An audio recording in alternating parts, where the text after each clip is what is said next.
السلام علیکم ویورز، میرا نام سید عطاء الرحمن۔ میرا یوٹیوب چینل عطاء بخاری کے نام سے خالص قرآن کریم کی آواز، کسی فرقہ کسی مسلک سے کوئی تعلق نہیں۔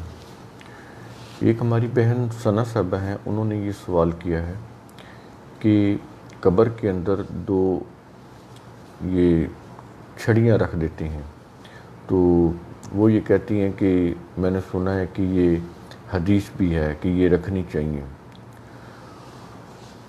تو یہ ایسا ہے کہ اہل تشیع کے ہاں تو یہ ہے کہ وہ اسی طرح دو چھڑیاں جو ہیں وہ قبر کے اندر رکھتے ہیں، اور ان چھڑیوں کے اوپر کوئی اپنے کلمے وغیرہ بھی لکھتے ہیں عربی کے اندر، جو ان کی کوئی عبارتیں ہوتی ہیں ان کے اماموں سے متعلق وہ لکھتے ہیں۔ تو اہل تشیع کے ہاں تو یہ چیز ہے، وہ یہ کرتے ہیں۔ دوسرا گروہ ہے اہل سنت۔ تو اہل سنت کی جو کتاب ہے سب سے معتبر وہ یہ صحیح بخاری ہے۔ تو صحیح بخاری کے اندر بھی ایک روایت ہے، بریدہ اسلمی رضی اللہ عنہ صحابی ہیں، بہت بڑے جلیل القدر، ان کے نام سے منسوب ہے۔ یہ لفظ میں منسوب کہہ رہا ہوں، وہ تو اس کو قطعی حدیث بنا دیتے ہیں نا، تو انہوں نے ان کا نام یوز کیا، ان کے نام سے یہ روایت منسوب کی ہے کہ انہوں نے کہا، اسلمی رضی اللہ عنہ نے، صحابی نے۔ تو یہ نبی کریم صلی اللہ علیہ وسلم کی حدیث بھی نہیں ہے، اس سے یہ پتہ چل رہا ہے، کیونکہ یہ روایت نبی کریم صلی اللہ علیہ وسلم تک نہیں پہنچ رہی۔ یہ صرف ایک صحابی کا قول بیان ہو رہا ہے، اور وہ بھی یہ بیان کر رہے ہیں جو جامعین حدیث یا وہ پرشیا کے راوی ہیں وہ بیان کر رہے ہیں اور منسوب کر رہے ہیں صحابی سے۔ یہ نبی کا قول بھی نہیں ہے، یعنی جیسے انہوں نے باقی نبی کے قول منسوب کیے ہوئے ہیں نا، یہاں پر تو نبی کریم صلی اللہ علیہ وسلم کی طرف نسبت بھی نہیں ہے اس قول کی۔ تو اس کے اندر یہ ہے کہ بریدہ اسلمی رضی اللہ تعالیٰ عنہ نے کہا کہ میری موت پر میری قبر میں دو چھڑیاں رکھ دینا۔ اب یہ ان کا قول ہے، اور رکھتا کون ہے آپ کو پتہ ہے نا، اہل تشیع رکھتے ہیں۔ تو یہ بخاری کی پہلی جلد ہے، اس کے اندر ہے یہ۔ اچھا، تو آپ کو یہ پتہ ہے کہ اہل تشیع حضرات جو ہیں وہ اپنی قبر میں یہ دو چھڑیاں رکھتے ہیں، مردہ کو دفناتے ہیں نا، تو اس کے دائیں اور بائیں، تو ایک چھڑی ادھر ہے اور ایک چھڑی اس سائڈ پہ دوسری سائڈ وہ رکھتے ہیں، اور اس کے اوپر وہ اپنے ائمہ کے نام کے کلمے وغیرہ بھی۔ اب یہ روایت اہل سنت کی جو سب سے معتبر ترین، جو جس کو انہوں نے قرآن سے بھی اوپر رکھا ہوا ہے، یہ اصح الکتاب بعد کتاب اللہ، یہ تو تکلفن بولتے ہیں ایسے ہی، لیکن اصل تو ان کے نزدیک یہی دین ہے، یہی جو ہے یہ سب کچھ ہے۔ تو اس کے اندر یہ جو روایت آ رہی ہے، میں نے آپ کو ایک دفعہ یہ بھی بتایا تھا، بلکہ کئی دفعہ بتایا تھا، کہ کوئی فرق نہیں ہے اہل سنت اور اہل تشیع کے عقائد میں، ان کی آئیڈیالوجی میں کوئی فرق نہیں ہے، تھوڑی سی فقہی اختلاف ہے، ان کے عقائد ان کے سیم ہے۔ یہ چیزیں پھر رپیٹ ہو جاتی ہیں، اچھا نہیں لگتا بار بار چیزیں بیان کرنی پڑتی ہیں۔ تو اس روایت سے آپ کو اگین یہ چیز کنفرم ہوگی کہ جو عقائد ان کے ہیں اہل تشیعوں کے، وہی اہل سنت کے ہیں، اور ان کی کتاب کے اندر ہیں، یہ بخاری کے اندر ہے۔ اور اگر یہ نہیں چھڑیاں رکھتے تو یہ تو اپنے، اس کا مطلب یہ ہے کہ یہ اپنی کتاب کے اوپر عمل نہیں کر رہے۔ دیکھیں نا کتنے لوگ ہیں، انہوں نے ایک نماز وضع کی، اور وہ نماز جو ہے وہ انہوں نے کہا کہ یہ دین کا ستون ہے، کتنی مساجد بنی ہوئی ہیں، لیکن 22 کروڑ لوگوں میں سے کتنے لوگ نماز پڑھتے ہیں؟ لیکن اس کا مطلب یہ نہیں ہے کہ جو لوگ نہیں پڑھتے تو وہ ان کے ہاں نماز ہے ہی نہیں۔ یہ نماز ان کے مسلک کی چیز ہے نا، تو اس کا مطلب یہ نہیں ہے کہ ان کے ہاں نماز نہیں ہے، وہ نہیں پڑھتے، ایک علیحدہ چیز ہے۔ تو اہل سنت حضرات اگر وہ دو چھڑیاں نہیں رکھتے مردے کے ساتھ دائیں بائیں، تو وہ نہیں رکھتے، ایک علیحدہ چیز ہے، لیکن ان کے جو مذہب کی جو بنیادی اور معتبر ترین کتاب صحیح بخاری ہے، اس کے اندر یہ لکھا ہوا ہے، اور صحابی سے منسوب ہے کہ اسلمی رضی اللہ عنہ سے، کہ دائیں بائیں وہ وصیت کر کے جا رہے ہیں کہ میری قبر میں دائیں بائیں دو چھڑیاں رکھنا۔ تو اگر یہ نہیں رکھتے تو پھر تو یہ غلط کر رہے ہیں، یہ تو اپنی حدیث کے خلاف، اپنی روایت کے خلاف جو ہے، صحیح بخاری کے خلاف وہ عمل کر رہے ہیں۔ نہ رکھنے کا بھی تو ان کو گناہ ہوگا نا۔ تو اس طرح سے اس بات کو اس طرح سے بھی آپ لے لیں۔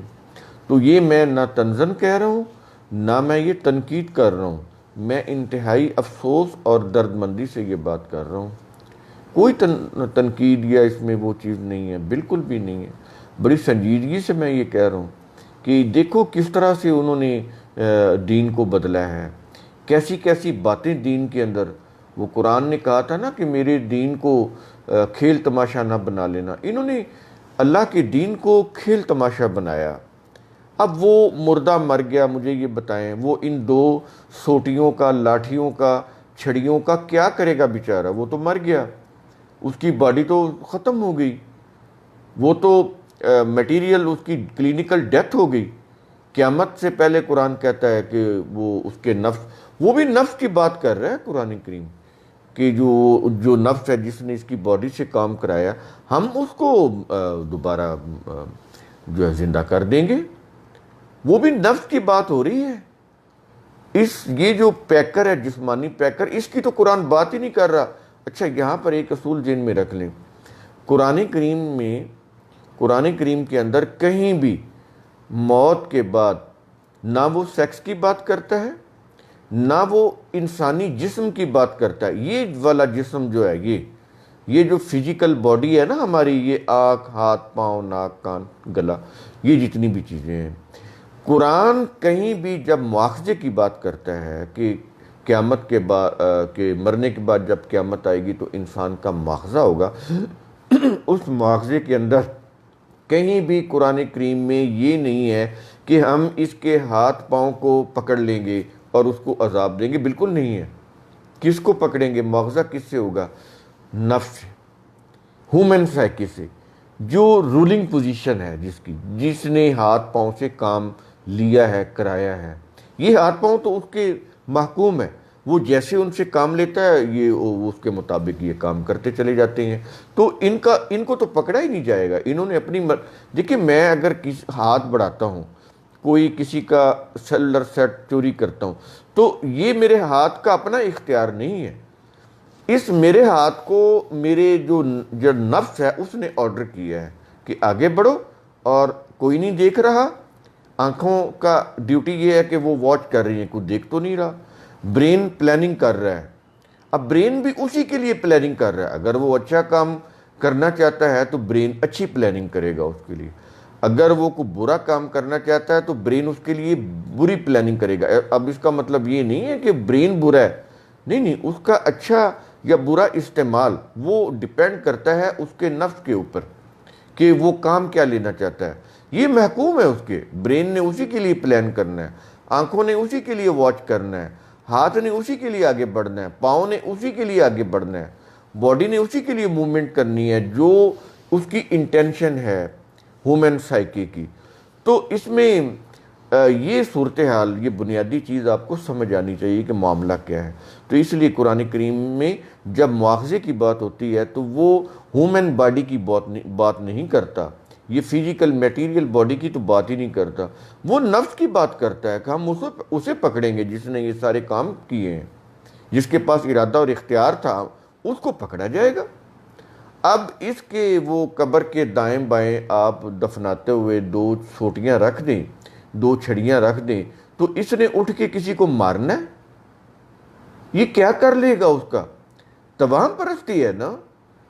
تو یہ توام پرستی تو نبی کریم صلی اللہ علیہ وسلم ختم کرنے کے لیے آئے تھے، انہوں نے وہی توام پرستی نبی کریم صلی اللہ علیہ وسلم سے منسوب کر دی اور ان کے اصحاب کے ساتھ منسوب کر دی اور اس کو دین بنا دیا۔ کہیں کا پیشاب وہ لگ جائے، یورین لگ جائے بدن کے ساتھ تو وہ قبر کا عذاب ہوگا۔ مجھے یہ بتائیں، مجھے ایک بات بتائیں، جب آپ یورین کرتے ہیں، یورین آپ کی باڈی کو ٹچ کر کے باہر آ رہا ہوتا ہے، ایسے ہی ہے نا؟ یورین کو ایسے ہوا سے تو نہیں نکل آتا، وہ یورین آپ کی باڈی کو ٹچ کر کے پھر باہر نکلتا ہے نا۔ تو اندر وہ جو نظام ہے، ایکسکریشن کا جو نظام ہے انسان کے اندر، وہ جو ایکسکریشن کا نظام ہے وہ بھی تو اس کے جسم کا حصہ ہے۔ یہ جو ریپروڈکٹیو آرگن سے جو یورین وہ نکلتا ہے، جو ایکسکریشن ہوتی ہے جتنی بھی ریکٹم کے ذریعے سے یا وہ، تو یہ جتنی بھی ہوتی ہے، یورین ہے یا ایکسکریشن ہے، جو بھی آپ کہہ لیں، وہ آپ کے جسم کے ساتھ ٹچ ہو کے باہر جاتی ہے۔ تو وہ بھی تو آپ کے جسم کا حصہ ہے، تو پھر اس کو عذاب میں جلایا جائے گا تو اس کا قصور کیا ہے؟ اور قرآن کریم تو ہیومن باڈی کو جلانے کی بات ہی نہیں کر رہا، قرآن کریم تو نفس کی بات کر رہا ہے۔ وہ یورین نفس کے ساتھ تو ٹچ ہو کے نہیں جا رہا، نفس تو فزیکل چیز ہی نہیں ہے۔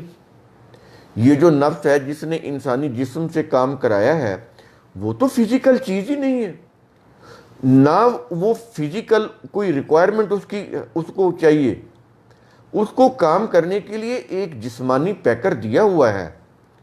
تو اگر یورین لگ رہا ہے تو اس جسمانی پیکر کو لگ رہا ہے نا، اس میٹیریل باڈی کو لگ رہا ہے، لیکن اس نفس کو نہیں لگ رہا، کیونکہ نفس تو فزیکل کوئی چیز ہے ہی نہیں، نہ وہ فزیکل قوانین کے تابع ہے وہ نفس۔ ہاں فزیکل جو چیزیں ہیں اس کی باڈی وہ اس کے تابع ہے نفس کے۔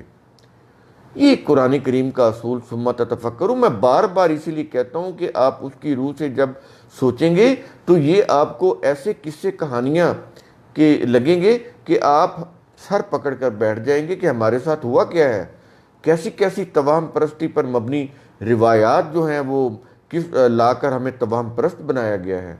اور یہاں پر کہیں یورین کا بتایا گیا کہ وہ اس کی وجہ سے لگنے سے ہوگا، کہیں کہا گیا کہ وہ 2 چھڑیاں رکھ دیں، تو 2 چھڑیوں کا کرنا کیا ہے اس نے، کہیں کہا گیا وہ ٹہنی لگا دیں، خشک ٹہنی، تو جب تک وہ ہری رہے گی عذاب اس کا کم ہوتا رہے گا، کم ہو جائے گا، تو جب وہ خشک ہوگی پھر عذاب ہو جائے گا۔ فائدہ کیا اس کا؟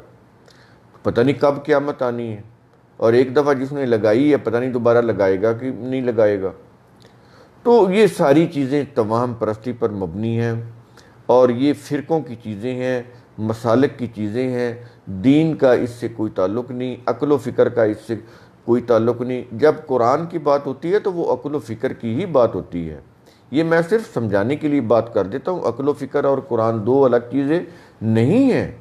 قرآن کریم عقل و فکر کی جو بھی معیار ہے اس کے اوپر بالکل پورا اترتا ہے، وہ کوئی ایسی بات ہی نہیں کرتا جو عقل و فکر کے سے ماورا ہو، اس کی سمجھ میں نہ آتی ہو، بالکل نہیں۔ قرآن کریم ایسی کوئی بات نہیں کرتا جو عقل و فکر سے جو سمجھ نہ آئے، وہ وہی بات کرتا ہے جس کو انسانی عقل و فکر سوچ سکے، سمجھ سکے اور اس کے اوپر عمل کر سکے۔ تو میرے ویڈیوز کو آپ اس طرح لوگوں کے ساتھ شیئر کریں۔ یہ بظاہر چھوٹی چھوٹی چیزیں ہیں، لیکن وہ جو قرآن کریم کا جو اصولی حکم ہے ثم تتفکروا کا، جو یہ ہے کہ افلا یتدبرون، جو تدبر کا جو حکم ہے، جو تشعرون کا حکم ہے، جو تاقلون کا جو حکم ہے، عقل سے کام لینے کا، شعور سے کام لینے کا، یہ میرے ویڈیو اس لیے ہیں، یہ کسی کے اوپر کسی کو کرٹیسائز کرنے کے لیے نہیں ہے، اسی لیے ہے تاکہ فکر پیدا ہو، عقل و فکر کی روح سے ہم سوچنے کے عادی بن جائیں۔ قرآن کریم کا اصول ثم تتفکروا، اس کے لیے آپ اس کو میرے جو چینل ہے یوٹیوب چینل، آپ اسے سبسکرائب کریں، گھنٹی کا بٹن دبا دیں تاکہ میرے ویڈیوز ملتے رہیں۔ خوش رہیں، اپنا خیال رکھیں، اپنے ارد گرد کے لوگوں کا خیال رکھیں۔ اللہ حافظ۔